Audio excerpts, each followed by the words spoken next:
yes, everybody should vote. No, everybody should not vote.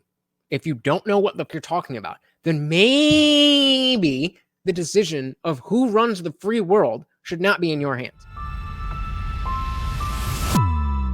That's, getting to the heart of the difference. What I've realized is, assuming Trump is going to be the Republican nominee, whether you're in the Trump camp or the Biden camp, in terms of who should win at that point, there's only those two options. It comes down to how conspiratorial are you? If you just trust everything that comes out of the CDC and the FBI and the CIA and the White House and all these things, then of course, conservatives are crazy conspiracy theorists. But if you understand that conspiracies are real, that real conspiracies happen, and that it's not crazy to think that this particular thing and that particular thing are conspiracies, and you're just willing to entertain, maybe, just maybe, not everything here is above board. They'll say all night and day that election or that politics is theater and this and that, but at the same time, they think it's all on the up and up. And then, well, CNN said it must be. And so that's just what it is. The fact that on election night, you could go to the New York Times website, and they had a what do you call it? A gauge, you're like the speed you're going in your car. It's on a gauge, and the gauge was 97% for Hillary Clinton the night of 97%. But she can still trust those polls because you can say, oh, well, they didn't understand. They didn't know. Something went wrong. That's how. Abortion is always a single button issue. Yep. Black T said, if you have an abortion, don't expect others to pay for what you consider a mistake of your own doing. Yep. And that's the video I just put in the Discord server with Seamus and Freedom Tunes, debunking a Vox video from years ago before the overturning of Roe v. Wade. It's very interesting to see how Vox was talking about it when they had the Roe v. Wade protections. Or when all else fails, go to racism. If you trust the government after 9/11, and especially after COVID and lockdowns, I am honestly baffled and speechless. Me too. But they're real people, and they have a real influence on other people who then go vote. Yep. Well, I mean, it was before 9/11, but yep, it was a term coined to specifically be like, nuh-uh. That's all it is. And absolutely, there are conspiracy theories that are stupid, like the fact that the earth is flat. There's conspiracies that we don't have a clear answer, but it makes sense to question them, like whether or not we went to the moon. Makes sense to question. But the idea that conspiracies themselves don't exist, it is a level of naivete that I don't understand how you've made it this far in life. Sammy says, so many things have been politicized that shouldn't have. So this one will be about a lot of things. Talking about the 2024 election, we have our poll running. Emma said 2024 is going to be the abortion election. Do you agree that 2024 is going to be the abortion election? Yes or no? Stephanie's saying, so many things have been politicized that shouldn't have been. This one will be about a lot of things. We're literally falling apart. I've seen horrible things happening at middle schools this week. I haven't seen them, but I have heard about them. And it's only getting worse. People wake up in the morning and they want to talk to a friend. They don't wake up and I want to canvas. Have some stuff, but rewarding. Go do it. Are you there? With regards to how to control these, I think that things tilt in the wrong direction if you overemphasize the value of these. I think that the Democrats, like the institutional Democratic Party, has done a pretty poor job of cultural capture. I think that most of the cultural capture on the left is kind of this decentralized, artists and community leaders. They have kind of built an orbit around them, and the Dems themselves just exist. Whereas the Republicans, it feels, have a fairly strong control over the shape that their associated spaces take. But on the other no. You think that the GOP, you think the GOP is happy that most of the base, most of the voter base are MAGA people? That's what you think? Did you forget? Did you forget how they treated Trump in the run-up? Even Fox News, for a long time, was as anti-Trump as I was. So, I mean, maybe you were, just too young to remember, but that happened. Side of things, right? In terms of direct political action, you have an entirely different set of impulses. How do you get people to actually go out there and work? If you overemphasize the social, people treat it all like it's social. And all of a sudden, you don't want to do any electoral work because you don't personally like all the people involved in a given group. I see this at the DSA all the time. Yeah, I'll complain. I heard that one DSA recruiter was actually asking potential joiners whether or not they liked me as a disqualifying question. Now, I'm permitted to complain about that. Very silly. I'm slightly flattered, but altogether, I think that's perfectly endemic of the issue, right? And being proud of the fact that you being a litmus test for other people to see whether you're crazy or not is a badge of honor. It's all a game to them. This isn't about real life. Remember, there's real life and then there's politics.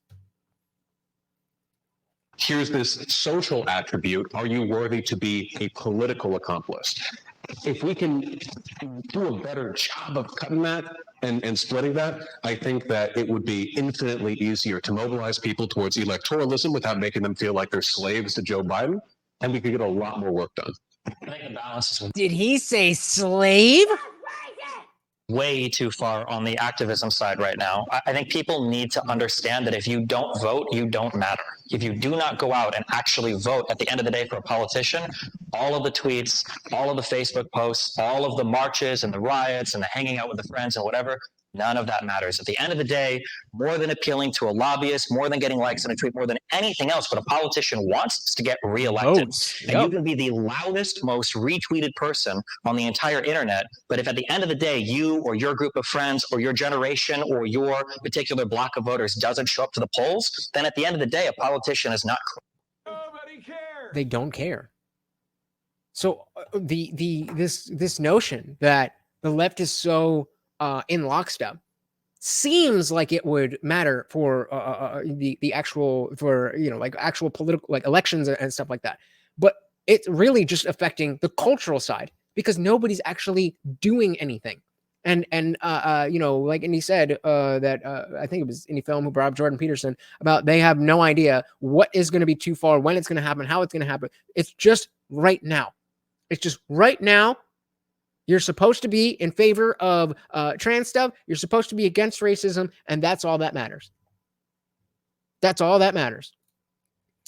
Any film said universities used to teach critical thinking, logic, skills. Now they teach you to speak with authority on subjects that which you have no understanding. Yep. My media said, if you don't like who there is to vote, run yourself. Based.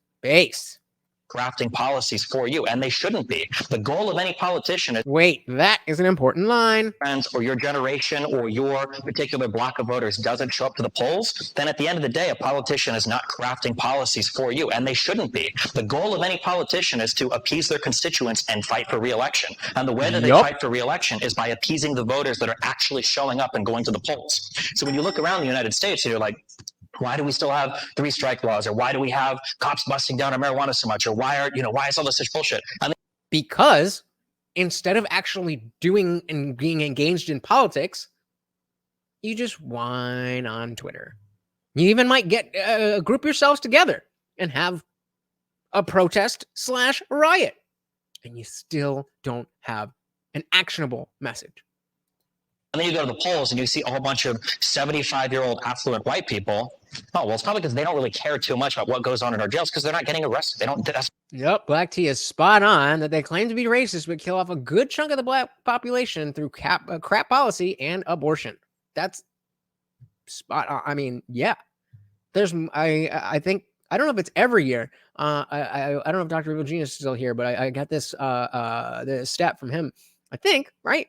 I apologize if either way, that more that in I don't remember if it's every year or if it was 2021 or 22, but that more black babies were aborted than were born in New York City. More black babies were aborted than born.